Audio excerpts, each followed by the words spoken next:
अच्छा बेटा, आज का जो लेक्चर है कंप्यूटर क्लास 10 से रिलेटेड, वो हम यहाँ से स्टार्ट करेंगे प्री प्रोसेसर डायरेक्टिव से। तो सबसे पहले हमने ये देखना होगा कि प्री प्रोसेसर डायरेक्टिव्स होते क्या हैं। ये लास्ट जो लेक्चर था उसमें हमने ये डिस्कस किया था कि वो चीज़ें जो कि आपके पास मेन फंक्शन से पहले लिखी जाती हैं या मेन फंक्शन से ऊपर लिखी जाती हैं, उन चीज़ों को हम प्री प्रोसेसर डायरेक्टिव्स कहते हैं। ठीक है।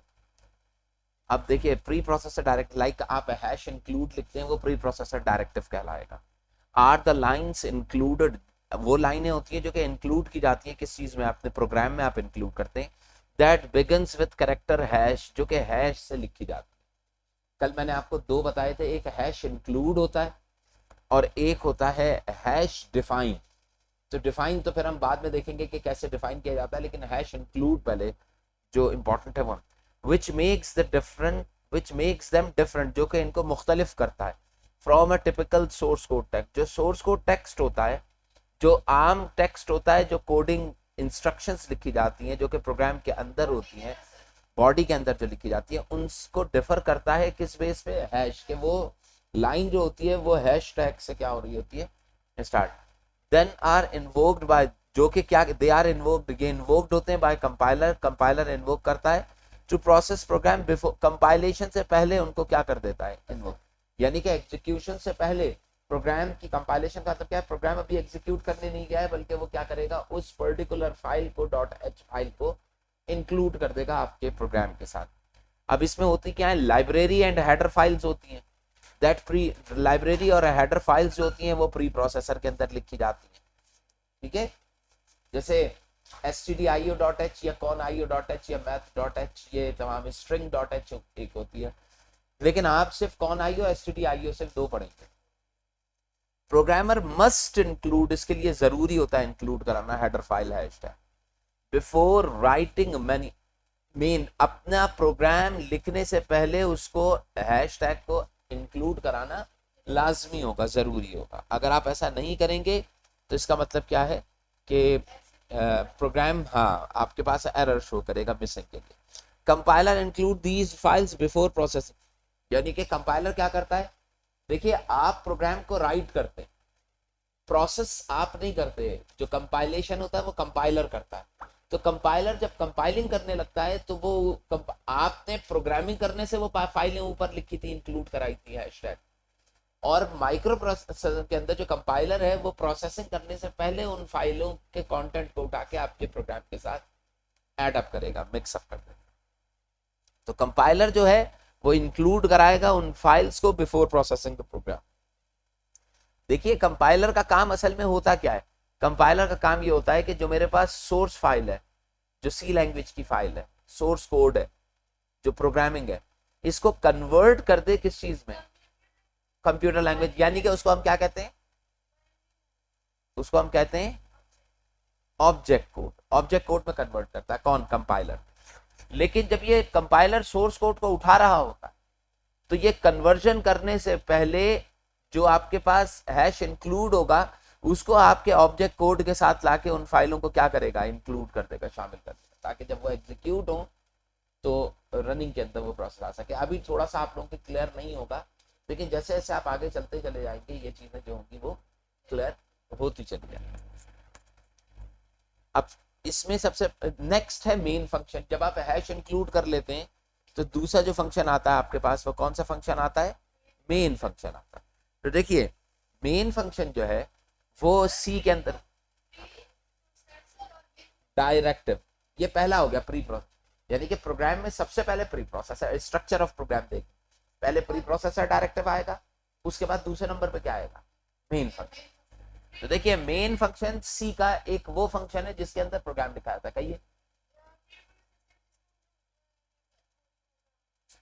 जोर से।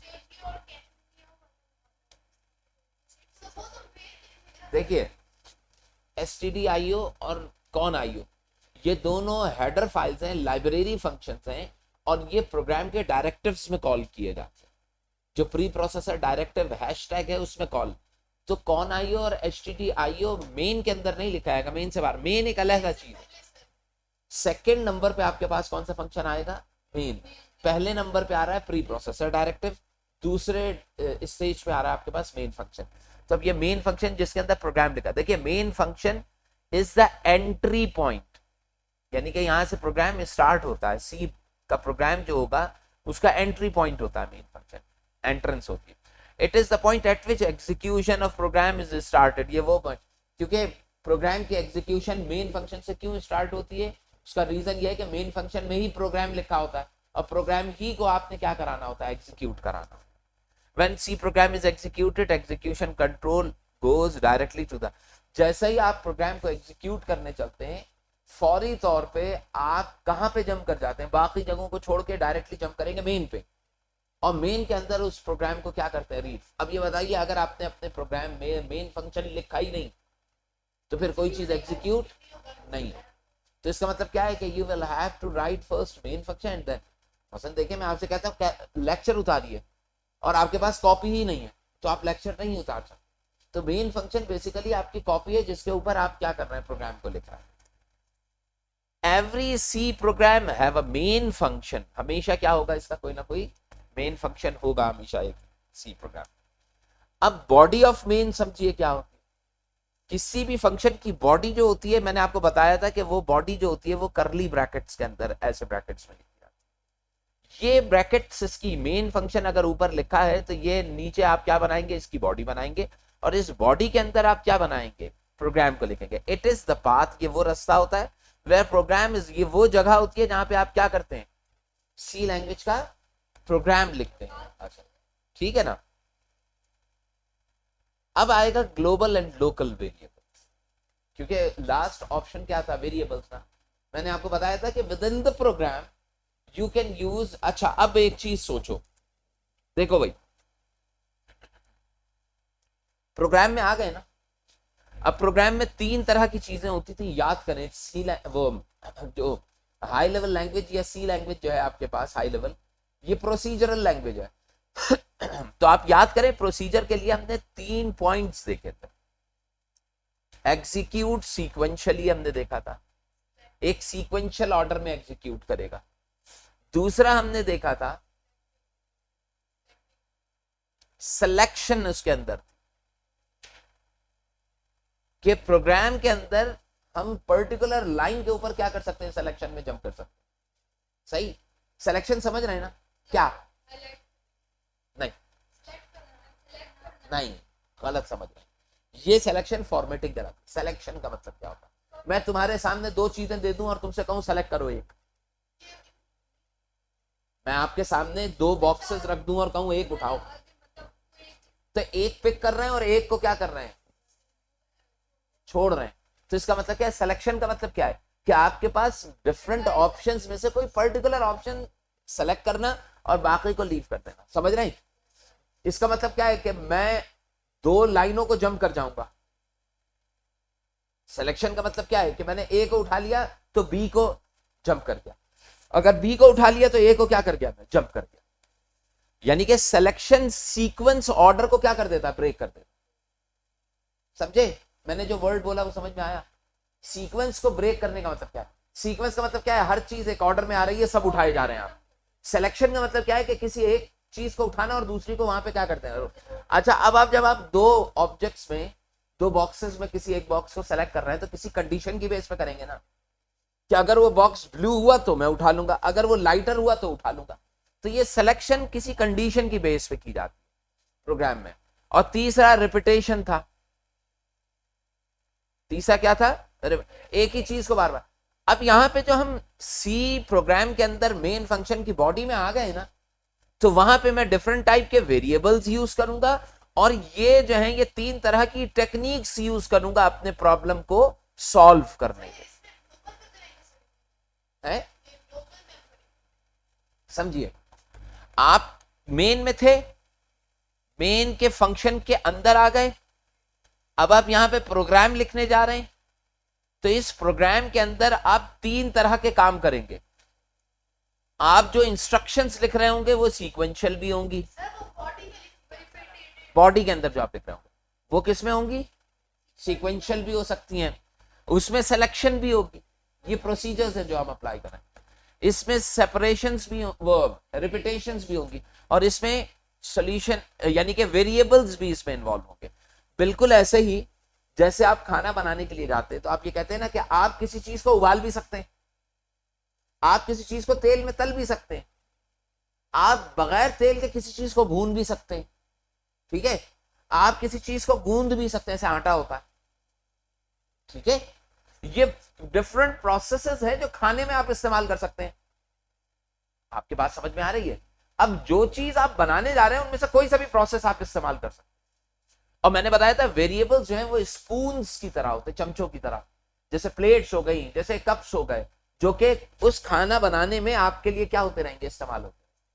जबकि वेरिएबल्स बेसिकली क्या होते हैं ये हम आगे चल के देखेंगे। तो ग्लोबल वेरिएबल्स क्या होते हैं, जो तमाम जगहों पे, देखिए, दैट डिक्लेयर्स आउटसाइड, जो किसी फंक्शन के बाहर डिक्लेयर किए जाए, ठीक है।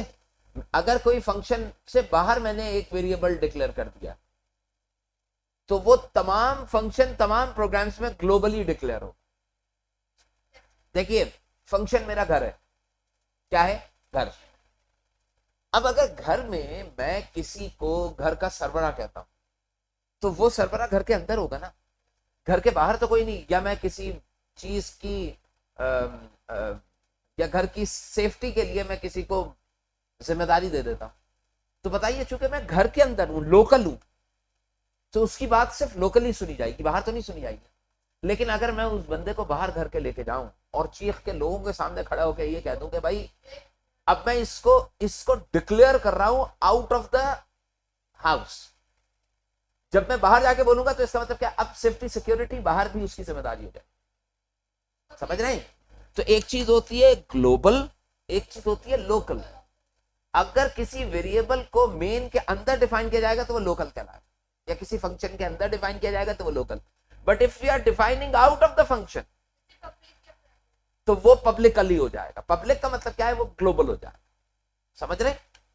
तो ये सिर्फ समझाने के लिए, जब हम एग्जांपल्स देखेंगे तो आपको, global variables are declared outside any function. किसी फंक्शन के बाहर, फंक्शन के अंदर हो गया तो लोकल हो जाएगा, लेकिन फंक्शन के बाहर हुआ तो फिर वो ग्लोबल हो जाएगा। And they can be accessed और used by any of the function. एक फंक्शन, एक प्रोग्राम में 10 फंक्शंस हैं। अगर मैंने उस फंक्शन को, अगर उस वेरिएबल को उस फंक्शन के बाहर डिफाइन कर दिया है तो इसका मतलब क्या है कि तमाम फंक्शंस उस वेरिएबल को इजीली क्या कर सकेंगे, यूज कर सकेंगे। लेकिन अगर मैंने उस वेरिएबल को फंक्शन के अंदर डिफाइन कर दिया है तो जब तक मैं फंक्शन के अंदर रहूंगा वो यूज होगा, जैसे ही बाहर निकलूंगा उसका यूटिलाइजेशन क्या हो जाएगी, खत्म। तो ये ग्लोबल कहलाता है। और दूसरा वाला क्या कहलाएगा, local. Local variable declared inside a function, एक फंक्शन के अंदर डिफाइन। ठीक है, ये हम देखेंगे, इसको हम चेक करेंगे कि देखें, चूंकि हमारे पास फंक्शंस नहीं होते इस वजह से इनकी एग्जांपल्स हम इतनी डिटेल में नहीं डिस्कस कर सके। ठीक है, अब अगर एक variable inside the function define किया है तो वो आउटसाइड द फंक्शन कौन, यानी कि अगर एक वेरिएबल मैंने ए ले लिया, उसकी वैल्यू 5 रख दी इनसाइड फंक्शन, जैसे ही फंक्शन एग्जीक्यूट करके मैं बाहर निकलूंगा उस वेरिएबल की वैल्यू क्या हो जाएगी, 0।